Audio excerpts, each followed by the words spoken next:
என்னது டைம் இல்லையா? ஃபோன் பேச டைம் இல்ல, ஃபேமிலி டின்னர் டைம் இல்ல, ஷாப்பிங் டேட்டிங் மீட்டிங் எதுக்கும் டைம் இல்ல. Make time. Take that holiday. GT Holiday.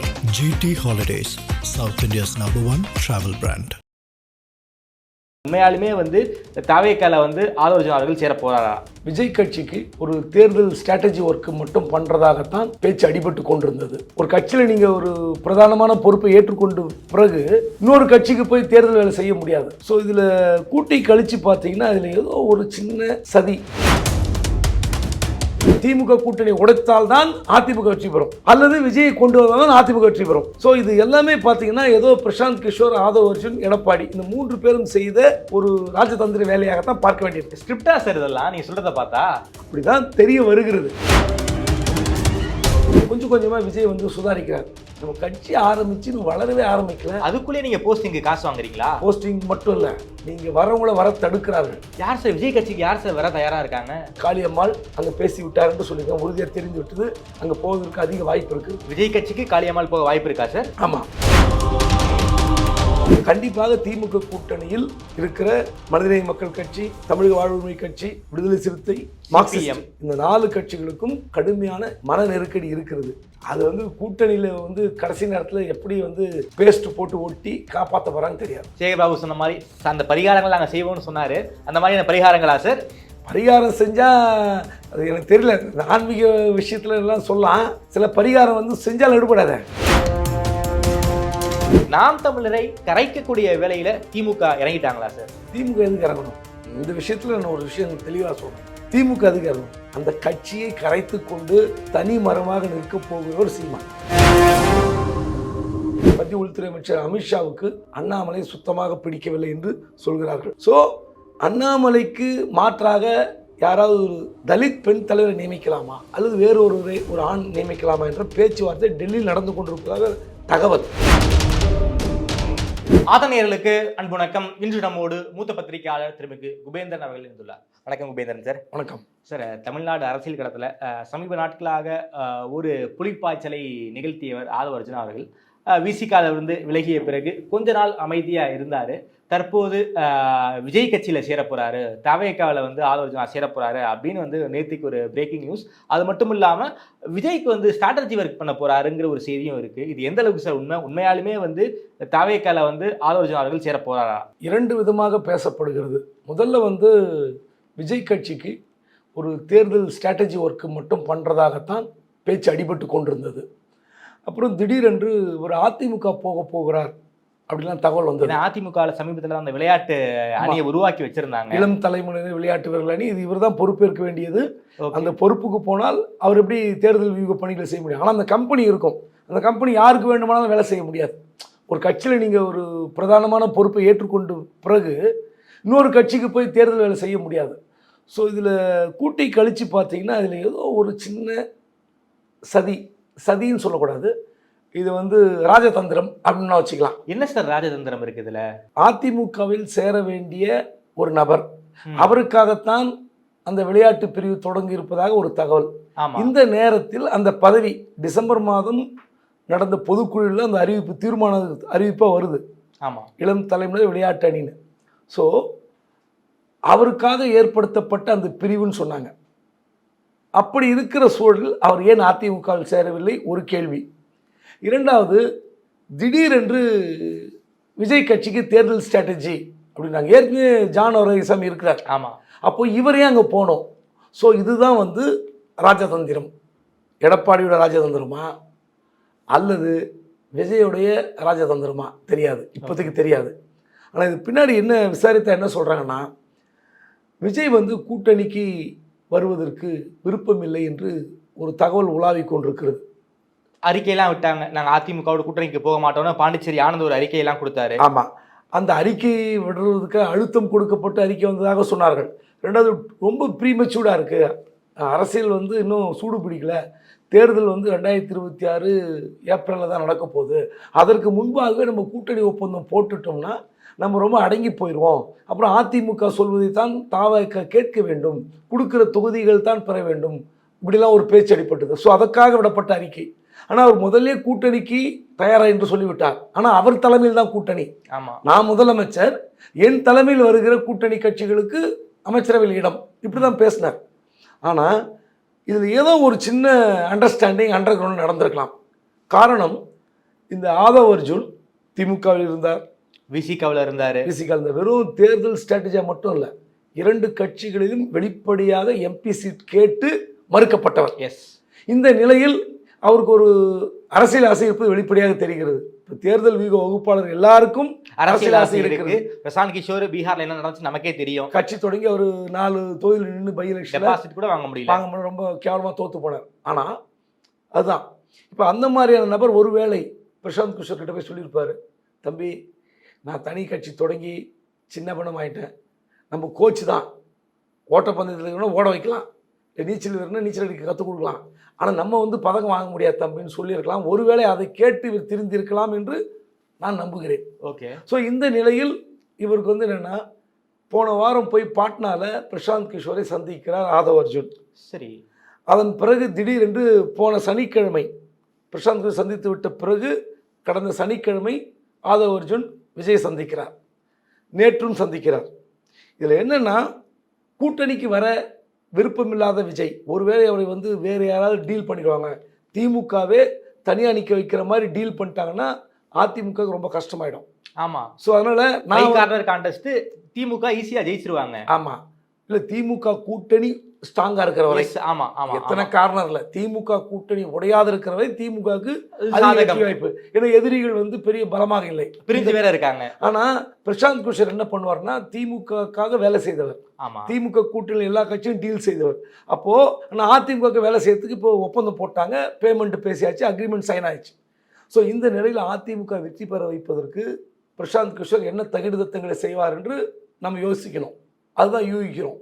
என்னென்னா, நீங்கள் போய் அங்கே தேர்தல் வேலை பாருங்கள், அதாவது விஜய்க்கு. ஆமாம், அங்கே போய் மெல்ல கூட்டணிக்கு வாங்க, தனியாக நின்னீங்கன்னா நீங்கள் இன்னொரு விஜயகாந்தா மாறிடுவீங்க, இன்னொரு வைகோவை மாறிடுவீங்க அப்படின்னு அழுத்தம் திருத்தமாக அவர் மனசில் பதிய வைங்க.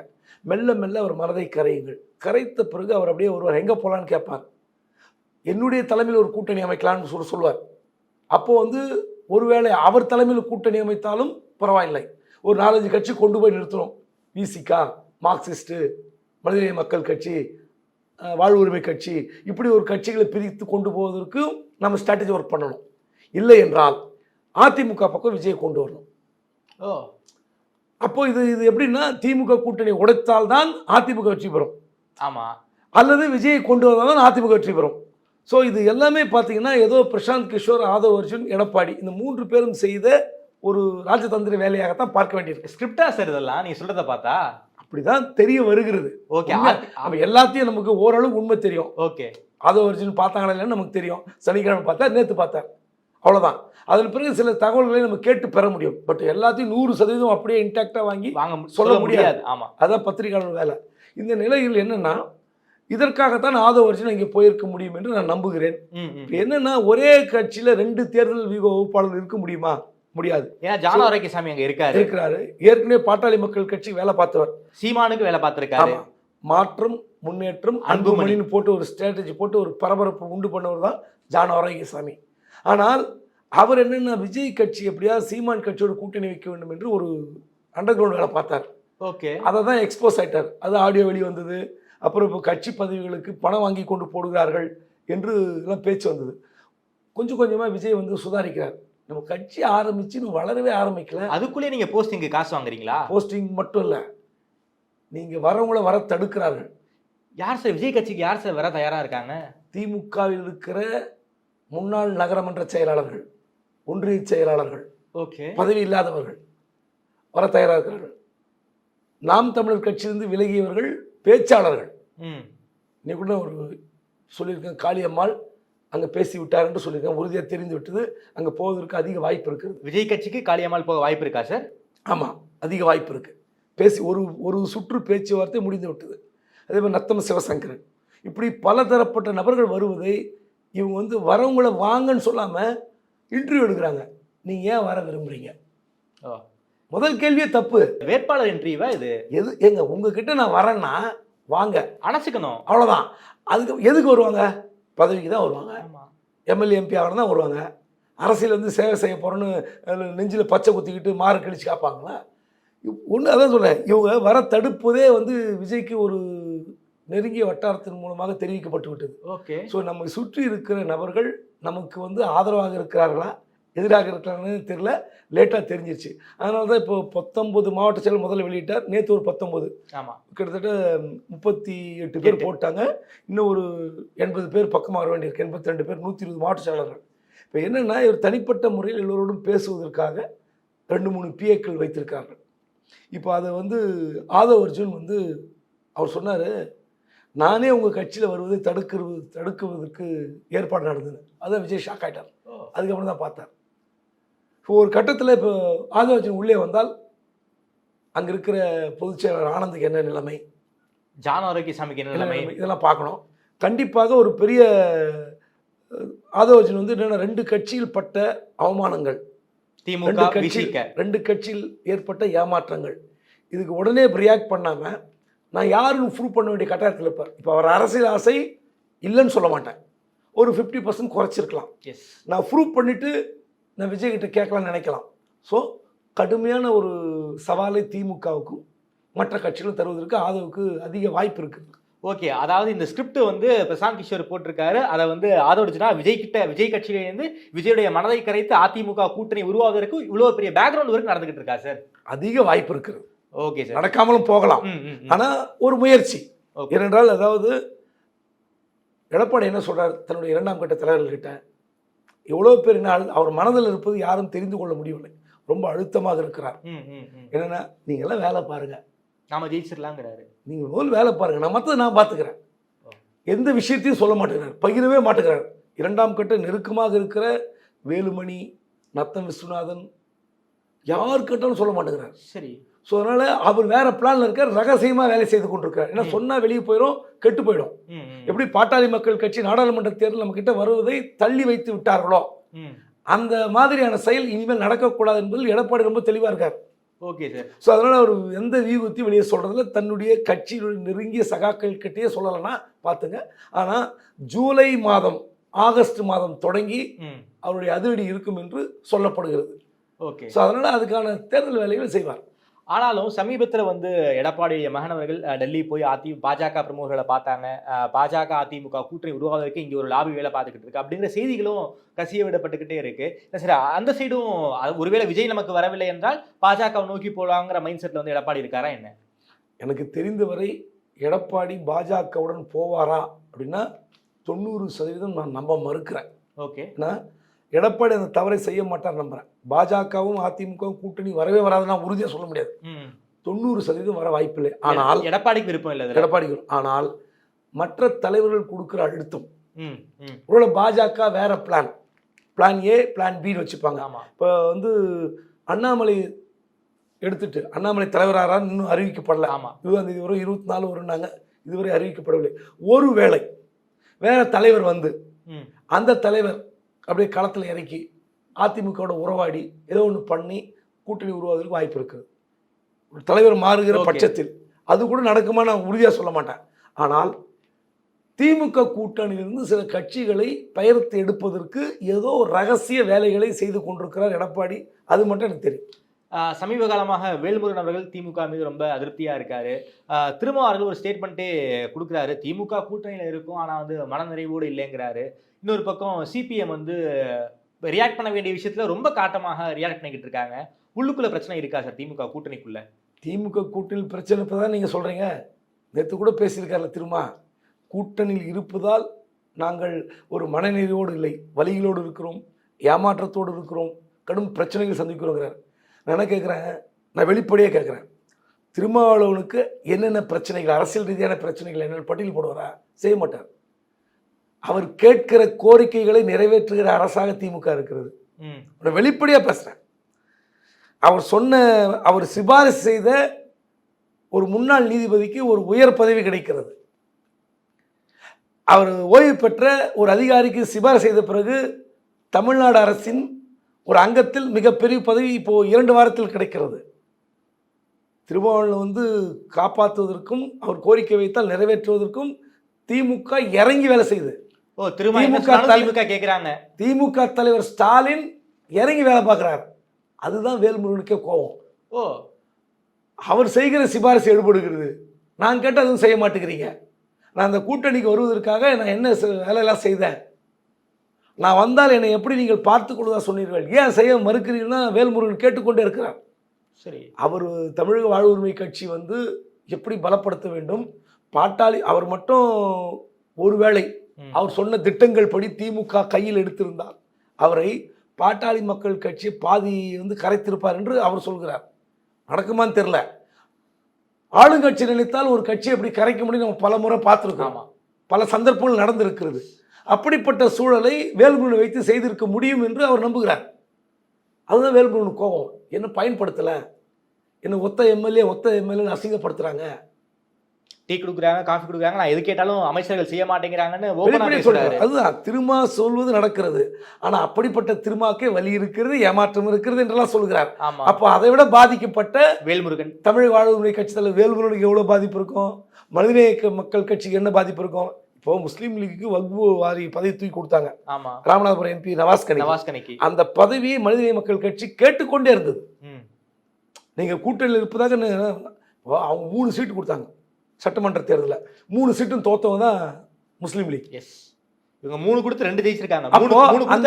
அந்த இடத்துல அவங்க திரும்ப கேட்கறது, இதுலேயே தெரிய வேண்டாமா எங்க கட்சியோட வலிமை என்ன, அவங்க கட்சியோட வலிமை என்ன, எங்களை நீங்க வந்து மோசமாக நடத்துறீங்க. அவரோட ஜவாஹிருல்லா தொடர்ச்சியாக சொல்கிறார், எனக்கு சில அப்பாயின்மெண்ட்ஸ் கிடைக்க மறுக்கிறார்கள் அல்லது தடுக்கிறார்கள். இப்போ சிஎம் பார்க்க முடியாது இல்லையா, அவரு எங்கேயோ மேடையில் பார்க்கறது முக்கியம் இல்லைங்க, தனியாக பார்த்து சில கோரிக்கைகள் வைக்க ஆசைப்படுகிறார், கிடைக்கலன்னு சொல்கிறார். ஸோ இப்போ இவ்வளோ வருஷம் ஓட்டியாச்சு, இதுக்கு மேலே மாறுவாங்களா மாற போகிறாங்களா நமக்கு தெரியாது. கண்டிப்பாக திமுக கூட்டணியில் இருக்கிற மனிதநேய மக்கள் கட்சி, தமிழக வாழ்வுரிமை கட்சி, விடுதலை சிறுத்தை, மார்க்சியம், இந்த 4 கட்சிகளுக்கும் கடுமையான மன நெருக்கடி இருக்கிறது. அது வந்து கூட்டணியில் வந்து கடைசி நேரத்தில் எப்படி வந்து பேஸ்ட் போட்டு ஒட்டி காப்பாற்ற போகிறான்னு தெரியாது. சேகர்பாபு சொன்ன மாதிரி அந்த பரிகாரங்கள் நாங்கள் செய்வோம்னு சொன்னார். அந்த மாதிரியான பரிகாரங்களா சார்? பரிகாரம் செஞ்சால் அது எனக்கு தெரியல, ஆன்மீக விஷயத்துல எல்லாம் சொல்லலாம், சில பரிகாரம் வந்து செஞ்சால் எடுபடாத. ஓகே, அந்த அளவுக்கு நிலைமை மோசமாக இருக்கா சார்? அவ்வளோதான் சொல்ல முடியும். இந்த பரிகாரம் சொல்றதுக்காக அவ்வளோதான் சொல்ல முடியும். ஓகே, எல்லாம் செஞ்சால் இப்போ நம்ம ஒன்று சொல்கிறோம், இப்படி ஒருத்தர் சொல்கிறாரு இந்த பரிகாரம் செஞ்சால் உங்களுக்கு சரியாக போயிடுமா? ஏதோ 1-2 சரியாக போகலாம், பார்ப்போம். சார், குறிப்பாக ஏன் சார் இந்த கூட்டணி கட்சி தலைவர்களால் சிஎம் ஆக்சஸ் பண்ண முடியல? அந்த அளவுக்கு பேரியர் இப்பவும் இருக்கா சார்? இல்லை, முதலமைச்சரை பொறுத்தவரை எளிமையானவர், தொடர்புக்கு எல்லைக்கு அப்பால் இருப்பவர்களாம் இல்லை. ஆமாம், ஆனால் அவரை சுற்றி என்ன நடக்கிறது என்பதை அவர் தான் உணரணும், வேற ஒன்றுமே கிடையாது. இப்போ இவங்களாம் வெளிப்படையாக ஜூனியரோட கடுமையாக பேட்டி கொடுக்குறாரு, வேல்முருகன் கொடுத்துருக்காரு. அந்த பேட்டி கட்டிங்கு கண்டிப்பாக பார்வைக்கு போயிருக்கும். ஏன் அவர் கூப்பிட்டு ஏன் சிஎம் பேச மறுக்கிறார்? மார்க்சிஸ்ட் கம்யூனிஸ்ட் கட்சி சாம்சங் போராட்டத்துக்கு பிறகு முதலமைச்சர் சந்திக்கிறார்கள். ஆனால் அதன் பிறகும் மார்க்சிஸ்ட் கம்யூனிஸ்ட் கட்சி சில விஷயங்களில் கடுமையாக விமர்சனம் பண்ணியிருக்காங்க. நான் எல்லாத்துக்கும் நீங்கள் வந்து சிஎம் பார்க்கணும் அவசியம் இல்லை, அவர்களுக்கு ஏதோ ஒரு பிரச்சனை இருக்கிறது. ஆனால் எல்லா பிரச்சனையும் வந்து முதலமைச்சர் வந்து செய்யணும்னு அவசியம் கிடையாது. அதற்குன்னு சில அமைச்சர்கள் இருக்கிறார்கள், அதிகாரிகள் இருக்கிறார்கள், அதை கடந்து நம்ம பேசுவதில்லை. ஆனால் முதலமைச்சர் சில விஷயங்களில் தன்னை சுற்றி நடப்பதை உணரவில்லை என்பதை அவங்க தான் கூட்டணி கட்சி நம்ம சொல்ல, கூட்டணி கட்சி தலைவர்கள் சொல்கிறார்கள், சில நேரங்களில் அமைச்சர்களே சொல்கிறார்கள். ஓகே, நாங்கள் சொல்கிற விஷயங்கள் நடப்பதில்லை, கேட்கிற அதிகாரிகள் பதவி எங்களுக்கு கிடைப்பதில்லை. இன்னும் சில பேர் ஒன்றும் சொல்ல வேண்டாம், சமீபத்தில் டிசம்பர் மாதம் நடந்த செயற்குழு பொதுக்குழுவில் என்னென்னு தெரியும், திருவள்ளூர் மாவட்டத்தில் ஒருத்தர் மைக்கு பிடிச்சாரு, நீங்கள் கான்ட்ராக்ட் யாருக்கு ஒன்றா கொடுங்க, அதிமுக காரனை கொடுக்காதீங்க, எங்கள் ஊரில் இருக்கிற அதிமுக காரனை கொடுக்காதீங்க, எங்களால் தலை காட்ட முடியலன்னு சொன்னாங்க. உடனே மைக்கு பிடிங்க சிஎம்னு சொல்லிட்டாரு, அவங்க தகுதி இருக்கிறதா தான் கொடுக்குறோம் அப்படின்ட்டார். அது என்ன இது விசாரிச்சாரா? அவர் பேச அனுமதிச்சாரா? நீங்கள் கட்சி தொண்டன், உங்கள் கட்சி தொண்டன், நீங்கள் ஒரு 2000-3000 பேர்லேருந்து ஒருத்தர் குரல் கொடுக்குறான்னா அவனை கூப்பிட்டு பேசியிருக்கணும். கலைஞராக தான் நிச்சயம் பண்ணியிருப்பாரு. அப்புறம் ஏன் செய்யலை? உடனே கூப்பிட்டு நீங்களே ஆஃப் பண்ணுறீங்க. மேடையில் இருக்கிற மற்ற நிர்வாகிகள் கூட தம்பி உக்காருன்னு சொல்ல, முதலமைச்சரே மைக்க பிடிங்கி உட்காந்து சொன்ன பிறகு யாரும் பேச மறுக்கிறார்கள். ஒன்றும் இல்லை, திமுக மூத்த அமைச்சர்கள், இளைய அமைச்சர்கள், மாவட்ட செயலாளர்கள், இன்னும் பல கட்சியினர் சொல்வது ஒன்று தான், முதலமைச்சர் எங்களை அல்ல திமுக தலைவர் எங்களை கூப்பிட்டு பேசுவதே இல்லை, தனியாக சந்திப்பதே இல்லை, உரையாடுவதே இல்லை. மோனோலாக் தான். இதுதான் உண்மை. சார், தமிழ்நாடு முதலமைச்சர் தமிழ்நாடு முழுக்க ஆய்வுக்கு போய்கிட்டு இருக்காரு. அந்த சமயத்துல கூட கட்சிக்காரங்களை பாக்குறது இல்ல, குறிப்பாக கட்சி விவகாரங்கள் சார்ந்து பேசுவதில்லை அப்படிங்கிற குற்றச்சாட்டாவே வைக்கிறாங்க. இதை பத்தி ஒரு பிரபல வார இதழ் ஜூனியர் விட ஆர்டிகலாவே எழுதியிருக்காங்க. அந்த அளவுக்கு பிரச்சனை இருக்குன்னா ஏன் சார் அட்ரஸ் பண்ணாம இருக்காங்க? உதயநிதி என்ன பண்ணிக்கிட்டு இருக்காரு? கடந்த இதழ் வெளியான ஜூனியரோட தான் இவ்வளவு பட்டியல் போட்டிருக்காங்க, ஒவ்வொரு மாவட்டத்தில் என்னென்ன பஞ்சாயத்து இருக்குன்னு. ஆனால் இந்த பஞ்சாயத்தை கலைஞராக இருந்தால் எப்படி அணுகிருப்பார்னு அவங்களே சொல்லியிருக்காங்க. இது முதலமைச்சருக்கு தெரியாதா? திமுக தலைவருக்கு தெரியாதா? நம்ம என்ன பேசுறது? நம்ம கூப்பிட்டு சொல்ல முடியுமா? உடனே பின்னாடி எழுதுவாங்க இவர் தான் அட்வைஸ் பண்ணுவாருன்னு. அப்படி இல்லை, வெளிப்படையாக மீடியாவில் வர விஷயங்கள் எப்படி முதலமைச்சர் காதுக்கு எப்படி அறிவாலயத்தை கதவை எட்டவில்லை, ஏன் தட்டல, அவங்க தான் பார்த்துக்கணும். ஓகே சார், அதாவது நாம் தமிழர் கட்சி பெரியார் சர்ச்சைக்கெல்லாம் நான் போக விரும்பல. ஒரு குறிப்பிட்ட பிரிவினர் மாற்று கட்சிகளுக்கு போய்கிட்டு இருக்காங்க. சமீபத்தில் திமுகவில் மிக பிரம்மாண்டமாக இணைஞ்சுக்கிட்டு இருக்காங்க. நாம் தமிழரை கரைக்கக்கூடிய வேலையில திமுக இறங்கிட்டாங்களா சார்? திமுக எதுக்கு இறங்கணும்? இந்த விஷயத்தில் நான் ஒரு விஷயம் தெளிவாக சொல்கிறேன். திமுக எதுக்கு இறங்கணும்? ராஜீவ்காந்தி தான் சார் 3000 பேரை திமுகக்குள்ள ராஜீவ்காந்தி இழுத்தாரு, இல்லை வேற கட்சி? நான் கேட்குறேன், அந்த கட்சியை கரைத்து கொண்டு தனி மரமாக நிற்க போகிறவர் சீமான். வேற யாரு? ஏங்க உங்கள் கட்சியிலேருந்து நான் கேட்குறேன், 5 பேர் வளர்க்கலாம், 10 பேர் வளர்க்கலாம், பதவி இல்லாமல் வேட்பாளரை மாற்றும் போது பிரச்சனை வரலாம். ஏன் காளியம்மாள் ஏன் வளர்க்குறாங்க? இல்லையே சார், இப்போ வரைக்கும் நாம் தமிழில் தானே இருக்காங்க. ஏன் காளியம்மாள் ஏன் ஈரோடு கிழக்கு தேர்தல் பிரச்சாரத்தை கூப்பிடல? கடந்த முறை ஈரோடு கிழக்கில் தேர்தல் பிரச்சாரம் செய்தவர் காளியம்மாள். ஆமாம். நீங்கள் 3 முறை தேர்தல் நிற்க வைத்தவர் காளியம்மாள். ஆமாம். ஏன் நீங்கள் சமீபத்தில் ஒரு இன்டர்வியூ பார்த்தேன், அவர் பேசுகிறார், நாம் தமிழர் கட்சி தலைவர் சீமான் பேசுகிறார். உண்மையிலே அந்த கட்சியில் இருக்கிற அனைத்து நிர்வாகிகளும் அந்த காணொலியை பார்க்கணும். என்ன சொல்கிறேன்னா, காளியம்மாளை பற்றி அந்த நிருபர் கேட்கிறார், உடனே கொதிக்கிறார். யார் காளியம்மாள்? என்ன காளியம்மாள்? நாங்கள் முன்னிறுத்தினோம், அதனால் உங்களுக்கு தெரியும், கேட்குறீங்க கேளு. ஏங்க திமுக அதிமுக இல்லாத ஒரு சுதந்திரம், திமுக அதிமுக மதிக்கப்படாத பெண்கள் மதிக்கணும் நீங்க கட்சி ஆரம்பிச்சிருக்கீங்க. அது 50% பெண்களுக்கு நாங்க இடம் கொடுக்குறோம்னு சொல்லியிருக்கீங்க. அவ்வளோ மார்க் தட்டுறீங்க, 33ல் 50%. அப்போ நீங்க காளியம்மாளை பற்றி கேள்வி கேட்டால் ஏன் கொதிக்கிறீங்க? நாங்கள் முன்னிறுத்தாமலா, நாங்கள் அறிமுகப்படுத்தாமலா, நாங்கள் இடம் கொடுக்காமலா, நாங்கள் மேடையில் ஏற்றாமலா, ஏன் பதறீங்க? அப்போ யோசித்து பாருங்க, ஒரு கட்சியில ஒரு தலைவருக்கு அடுத்தபடியாக முன்னிலைப்படுத்தப்படுவார்கள் என்றது ஆசைதான். அவர் சொல்றாரு எல்லாம் சீமானுக்கு இணையாக வரணுமா அப்படிங்கிறார். அப்ப என்ன அர்த்தம்? எனக்கு கீழே நீங்க அடங்கி இருந்தா இல்லாட்டினா வெளியே போங்கிறாரா சீமான்? அண்ணா சொன்னாருங்க, தம்பி வா தலைமை ஏற்கவான்னு கூப்பிட்டாருங்க, நாவலரை பார்த்து கூப்பிட்டாரு. அந்த பெருந்தன்மை எங்க உங்களுக்கு? சீமானை வீழ்த்தி விட்டு தலைவர் பதவி கைப்பற்றுவதற்கு காளியம்மாள் முயற்சித்தாரா? சொல்லுங்க பாப்போம். சீமானுக்கு அப்புறம் 2ஆம் கட்ட தலைவர்கள் யாரும் நமக்கு தெரியல, ஒரு சில பேர் தான் தெரியுது. கட்சியுடைய எதிர்காலம் என்ன நமக்கு இப்போதைக்கு தெரியல. அப்படி இருக்கும்போது ஒரு பெண் பேச்சாளர் 3 முறை நீங்களே அந்த கட்சி வேட்பாளராக நிறுத்துகிறீர்கள். சமீபத்தில் நடந்த மயிலாடுதுறை தேர்தலில் 12% கிட்டத்தட்ட ஓட்டு வாங்குறாங்க. அப்படி இருக்கிற ஒரு காளியம்மாளை நீங்க ஈரோடு கிழக்கு ஏன் கூப்பிடல? ஏன் பிரச்சார பட்டியல் இல்லை? இது வரைக்கும் இல்லை. அதிமுகவுக்கு போறாங்கிற ஒரு தகவல் இருக்கே சார். அதிமுக போவதற்கு முயற்சித்தார்கள். ஏன்னா அந்த குடும்பத்தில் ஃபுல்லாக அதிமுக தான். ஆமாம், நம்மளோட உறவினர்கள் தான். ஆனால் எனக்கு தெரிந்தவரை, எனக்கு கிடைத்த தகவலை சொல்கிறேன், விஜய் கட்சியில் ஒரு முதல் சுற்று பேச்சுவார்த்தை முடிந்து விட்டது. எந்த நேரத்தில் அவர் அந்த கட்சியில் இணைவதற்கு வாய்ப்பு அதிகமாக இருக்கிறது. ஓகே சார், பாஜக உட்கட்சி தேர்தல் ரொம்ப ரொம்ப மோசமாக நடந்திருக்குன்னு சொல்லியிருக்காங்க. ஒரு மாவட்டத்துக்கு 3 பேர் அவங்களே நாமினேட் பண்ணுறாங்க. அதில் 2 பேர்கிட்ட ராஜினாமாக விலகல் கடிதத்தை வாங்கிக்கிறாங்க. கீழே இருந்து தான் மேலே எலெக்ஷன் நடத்தணும், மேலே இருந்து கீழே போயிட்டு இருக்குன்னு கட்சிக்காரங்களே ரொம்ப கடுமையான அதிருப்தி. தஞ்சாவூரில் மத்திய அமைச்சர் எல்முருகன் வந்திருக்காரு, அவருக்கு முன்னாடி அடிதடி சண்டை வரைக்கும் போயிருக்கு. என்ன சார் நடந்துகிட்டு இருக்கு பாஜகவில்? இப்படி கோஷ்டி பூசல் இந்த மாதிரி விஷயங்கள்லாம் நம்ம பார்க்கும்போது கட்சி வளர்ந்துருக்கு நாம எடுத்துக்கலாமா இதை வச்சு? இல்லை, கட்சி வளர்ந்துருக்குதுன்னா ஒரு ஒரு என்ன சொல்றதுன்னா ஒரு பூடகமான ஒரு வளர்ச்சி, உண்மை தெரியாத வளர்ச்சி. சொல்றாங்கல்ல, வாக்கு வங்கி உயர்ந்திருக்கிறது. ஆமாம், வாக்கு வைத்து கொண்டு நீங்கள் கட்சி வளர்ந்துருக்குன்னு சொல்ல முடியாது. இப்போ சட்டமன்ற தேர்தலில் அந்த 11% தொற்றுவீங்களா? தனியாக போட்டி போட்டால் கஷ்டம். தனியாக இல்லைங்க, நீங்கள் எந்த கூட்டணியும் வைங்க, பாருங்கள் கூட்டணி கணக்கு போட்டு நீங்கள் கணக்கு பாருங்கள். ஒன்று வேண்டாம், நான் ஒரு பேட்டியில் சொன்னதான், தமிழிசை அவர்கள் இந்த கட்சியினுடைய 2 முறை தலைவராக இருந்தவர், ஆளுநராக இருந்தவர். அவருடைய தொகுதியில் போலி உறுப்பினர் 56 போலி உறுப்பினர் அந்த வார்டில் சேர்த்ததாக அவர்கள் கட்சியிலிருந்தே வார் ரூம்லேருந்து வெளிவருது. அதை நான் பேசியிருக்கேன்.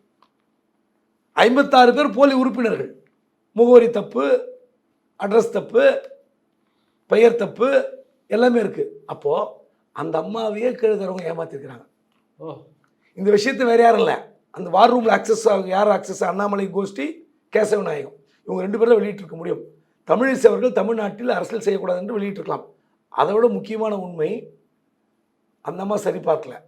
இப்படி ஒரு வார்டிலே 56 உறுப்பினர்கள் போலியாக இருக்கார் என்றால் தமிழ்நாடு முழுதுகளும் இன்னைக்கு இருக்கிற டிஜிட்டல் உலகத்தில் எத்தனை பேர் உறுப்பினர் தைரியமாக வெளியிடுகிற கட்சி ஏதாவது ஒரு கட்சி இருக்கா? சரி, நீங்களே செய்யுங்களா? அதை பாஜக செய்யணுமா இல்லையா? எங்கள் கட்சி உறுப்பினர்கள் யாருன்னா போய் டிவைஸில் பார்த்துக்கலாம். தமிழ்நாடு பாஜக ORG ஓப்பன் பண்ணுங்கள், உறுப்பினர்கள் படிவம் போட்டிருக்கோம் பாருங்கள், காட்டுங்க. எத்தனை எண்ணிக்கை உயர்ந்து எத்தனையோ 20 லட்சம் 40 லட்சம் நீங்கள் காட்டுங்க. தமிழ்நாட்டில் எத்தனை லட்சம் உறுப்பினர்கள் இதுவரை சேர்த்திருக்கிறீர்கள்? எல்லா கட்சிகளும் 2 கோடி 1 கோடின்னு சொல்கிறாங்க. எந்த கட்சியும் செய்யலை, வெளிப்படைத்தன்மையோடு இல்லை. அட்லீஸ்ட் குறைஞ்சபட்சம் பாஜக செய்யணும்னு சொல்கிறேன்.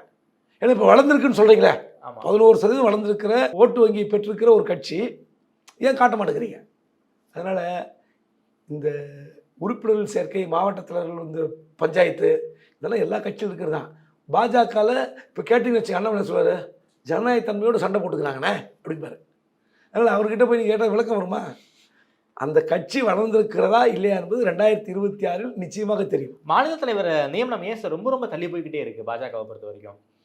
எனக்கு டெல்லியிலிருந்து கிடைத்த தகவல், இப்போ ஒரு 2-3 நாட்களாக அண்ணாமலையை மாற்றுவதா இல்லையா அப்படின்னு ஒரு சர்ச்சை போயிட்டு இருக்கா? ஆமாம், அங்கே மத்திய உள்துறை அமைச்சர், அதாவது மோடிக்கு அடுத்தபடியாக இந்தியா முழுவதும் கட்சி பணிகளை கவனித்துக் கொண்டிருக்கிற மத்திய உள்துறை அமைச்சர் அமித்ஷாவுக்கு அண்ணாமலை சுத்தமாக பிடிக்கவில்லை என்று சொல்கிறார்கள். ஆனால் மோடியுடைய பெட்டுங்கிறாங்களே சார் அண்ணாமலை.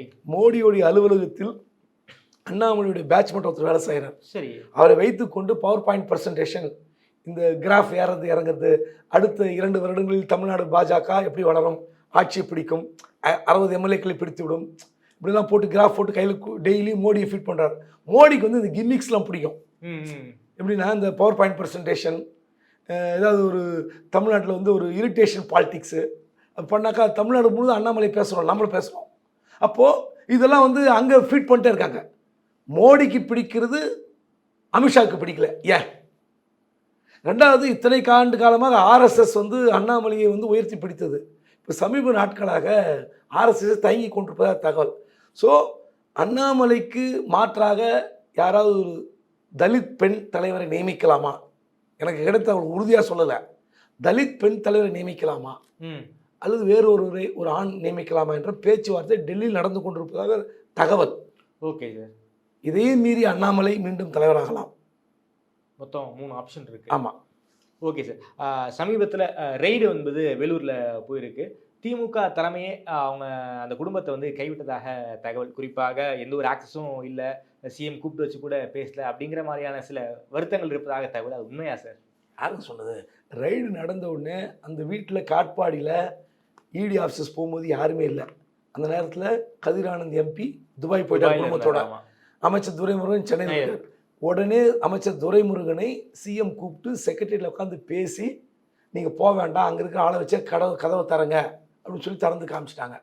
சரி, அதன் பிறகு வந்து சோதனை நடப்பது சகஜம். 2019 நடந்த வழக்கு நான் யோசித்து பாருங்கள். அதுக்கப்புறம் இன்னொரு எம்பி தேர்தல் நடந்துருச்சு. இவ்வளோ வருஷம் என் வழக்கு நடத்துகிறாங்க. பிளம் கேஸ் இல்லை. இதுன்னு சொல்கிறேனே, இந்த மாதிரி வழக்குகள் நம்ம என்ன வேணால் பேசலாம். ஓகே, உண்மைத்தன்மை ஈடி சொன்னால் தான் நமக்கு தெரியும், இல்லை கோர்ட்டில் போய் டாக்குமெண்ட் போட்டால் தான் தெரியும். அதுவரை நம்ம என்ன திமுக கைவிட்டுச்சா, கதிரானந்த் மாட்டிக்கொள்ள போகிறாரா அல்லது ஜெயிலுக்கு போகிறாராலாம் வந்து நம்ம வந்து தீர்ப்பெழுத முடியாது. ஓகே சார், ரொம்ப நன்றி சார். குறிப்பாக தமிழ்நாடு அரசியல் தொடர்பான பல்வேறு கேள்விகளுக்கு ரொம்ப விரிவாக பதில் சொல்லியிருக்கீங்க. பல்வேறு ஸ்கூப்பை வந்து அப்படியே கொடுத்துருக்கீங்க. நேரம் கொடுத்து பேசியமைக்கு நன்றி குபேந்தர் சார். நன்றி.